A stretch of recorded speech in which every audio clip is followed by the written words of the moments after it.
Hey guys, welcome back to another video. In this video, I'll be telling you a little story and we'll go over why it is important as a cloud engineer to look over metrics on a regular basis and try to set up alerts, look at graphs, look at all the metrics you have on your dashboard to keep costs down, keep security high, and keep performance high.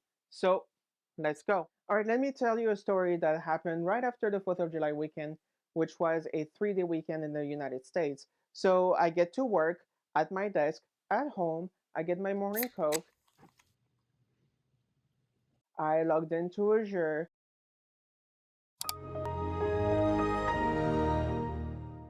I go through my dashboard to look at all the graphs, all the metrics I have implemented on my dashboard to make sure that every system is good. Then we just implemented a brand new file sync service. So I looked at the metrics for that, and I see that over the 3-day weekend, we've downloaded 1.4 terabytes worth of data. So I'm freaking out. I'm like, how? Why is somebody downloading 1.4 terabytes of data? Hey guys, Future Carolyn here editing this video. That acting was just so amazing, and if you agree with that statement, feel free to let Marvel know. I'll be fine playing the Crimson Dynamo in the next Black Widow movie. No problem, I'll do the Crimson Dynamo. Yeah. Or any main character, honestly, I don't care. Like, to be completely frank. If Marvel has any main character they want me to play, I'm not picky. I'll do it. I mean, they can't even create one for me. The what if just you know what? In the comments, put the name of the superhero it would be, and then tag Marvel and be like, Marvel, this superhero movie needs to happen. Ultimately, we figure after a lot of troubleshooting, blah blah blah, we figured out that our antivirus is running a full scan and basically reading every single file and downloading every single file.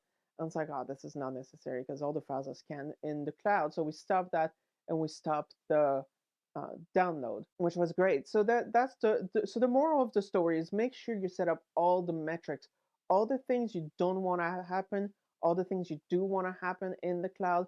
You have to set up a metric, you have to set up a dashboard, you have to set up alerts so you know when this is happening and you are able to react quickly then after 1.4 terabytes worth of data has been downloaded for no reason. All right, so I think the first thing we need to go over is what makes a good metric. So a good metric is a metric that changes and that has impact, as opposed to a bad metric, which is something that either doesn't change or has no impact. So let's go through a few examples of combinations of change and impact. So let's look at something that does not change but has an impact. So in real life, for example, that would be your rent, right? So your rent should not change monthly. Maybe it will change annually, but usually monthly your rent doesn't change. And so that's not something you want to track. You may want to track that you paid it, but you don't want to track the value of it because you know it's not going to change for a year. So it's not a good metric to track when you do your budget, how much you spent on rent every month, because, well, it shouldn't change. And so, on the other hand, if you have something that changes but doesn't have an impact, so for example, let's say you're a casino in Las Vegas and you're measuring how many children are going through your lobby.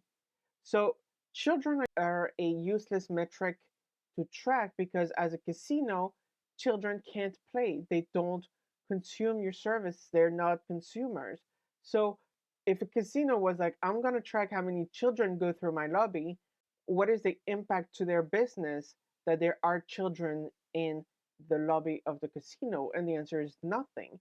So they would implement a metric that does not have any impact on their business. So that's a bad metric. Now, in real life, let's look at something that changes and that has an impact. And if you look at your budget again, you're probably looking at how much you spend on food, how much you spend on shopping, how much you spend on things that are not constant, right? Something you can't just be like, this is how much I am actually spending on this. I mean, if you set up a budget, you'll have an idea of where you need to be, but the amount of money will vary all the time because you are not in control of that cost. So, for example, if the price of meat goes up or the price of a certain vegetable goes up, you're even if you buy the same thing all the time, that's going to change and that's going to have an impact, and that's something you probably want to measure. So I hope that this makes sense, those real life examples of change and impact and how they work together to make a good metric. All right, so the first thing is cost metrics. So a cost metric is a metric that will have an impact on your costs. Obviously, otherwise it would be called something else. In order to choose the right cost metric, you need to understand your service properly to make sure you know what actions, what meters are causing the cost to go up or down. So let's say storage account, because that's the most basic thing that everybody does. A storage account, you'll have a few metrics. And one that you may be tempted to measure is how much data is ingested by the storage service. But that cost is free. Putting data in storage, ingesting the data in storage is free. Now, what does have an impact on the cost is how much data is stored and read and write actions. So don't measure, you can measure it, and we'll go over why you should measure it later. But don't measure that for your cost because that's free, that has no impact. If you import the same data over and over and over and over again, your amount of storage will not change, right? The amount of data stored will not change because you keep overwriting the same data over and over and over again. So that's why you should not measure the data ingested. But what you should measure is the actions, right? So read, write, list, delete, all these options for a storage account that are impacting your costs.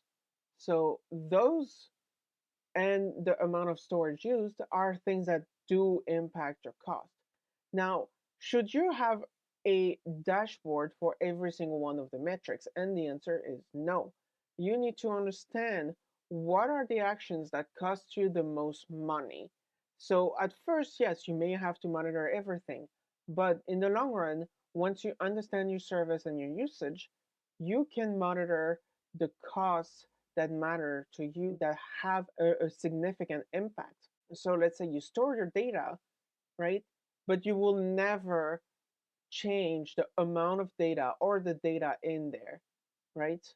If you have a storage account that's just holding data that is needed but never updated, now what you need to measure is not the amount of storage because that doesn't change, the amount of write operations because that doesn't change. Now, what you should look at is the read and list operation. That's the metrics you need to measure on your storage account because those are the metrics that are going to change. They are also storage accounts, like at least in Azure, file share. You have a tier which is transaction optimized tier, which the storage for the data is more expensive, but you don't get charged for the transaction costs. In this case, the data doesn't change and you don't get charged for the costs, then you don't need to measure anything, right? This is now your whole service is now a constant that you can account for in the future, but you don't need to have a dashboard for it. Now, if you look at other services like functions, Azure Functions or Lambda Functions in AWS, and though in those you have to measure the time. How often are those up, right? Do you expect those functions to be up that often? This is what's gonna impact your cost, the uptime of a function. So those are the variable, those are the change that have an impact on your cost. So make sure for all services, make sure you understand the service, make sure you understand your usage of the service, and make sure you monitor the data that matters. Make sure you don't overwhelm yourself with metrics because the cloud can get big. And if you measure every single metric individually on every single service, you will overwhelm yourself. Now, the second type of metrics you can measure and you should measure are the performance metrics. So, performance metrics are really something that are indicative of the service health. And that's where that data ingress, that data input, that data ingestion comes back. Because if you have a service that you're expecting data to go into, now, even though it doesn't have an impact on the cost, it does have an impact on the performance for many reasons. It could be a bandwidth problem, right? If you have too much data going in, you may have a bandwidth problem. Or if you don't have any data going in, you may have a problem with your service ingesting data or something like that. So these are performance indicators that give you an idea of how your service is performing. Another one for virtual machines, for example, is CPU and RAM usage. You don't want to max out any of it. So you want to be able to catch that before you start maxing out your RAM or your CPU. For an Azure function, you may want to know how many succeed and how many fail. So those are your performance meters where they they may have an impact on the cost, but the main thing that you are looking for is not a cost impact, but a service impact. Is my service healthy? Is my service behaving the way I want it to behave? So that's what you're trying to measure. That's something you need on your dashboard. But again, it has to be a changing metric, right? So if you have a service, for example, if you have a VM and a service requires 99.99% of your RAM to be allocated to it, and you know like your RAM is not going to change and it's going to always going to have the right amount of RAM, there's no point in measuring that because you know this is a constant. So make sure you understand your services, make sure you understand your product that you are offering in terms of how you use the service in the cloud, and build your metrics around that. All right, now the next question you may be having is, now how do I build a dashboard that helps me? So there are a few approaches about how you can do that. You can have dashboards for costs, dashboards for performance, dashboard per service, dashboard per whatever you want. But what I would recommend is an executive view dashboard. So that's really, if the CEO was asking you for data, what data would you give the CEO, right? So the first one that you should be looking at first is your executive dashboard. So that would be the costs, that would be the performance, that would be the uptime, that would be the data that really drives the business in like a single number type of thing, right? So build that dashboard. That's the first one you see, because if there's like any huge changes, they will jump out and you don't have to deal too far down immediately. The second one is I would do dashboards for costs and dashboards for performance. Get your overall costs, but don't put too many graphs on there. Don't put too much data on there. Try to keep it to either A, the most important services that you have, the ones that cost the most money, so that you know that your expensive stuff is under control, because that's the one that you don't want to spin out of control. But again, make sure the costs change. Make sure that there are services where the costs change. If you know you have a service that costs $1 million a month, but it's never going to cost much more than that, or it's going to fluctuate by like 1% or whatever, or 0.01%, an amount that's so small that it doesn't count, make sure you don't put that in there, right? Make sure you put all the services that will change, that are the most expensive, because if you add stuff that don't change, you are going to basically monitor your rent, right? You're basically monitoring how much you pay in rent every month, and you check that every day.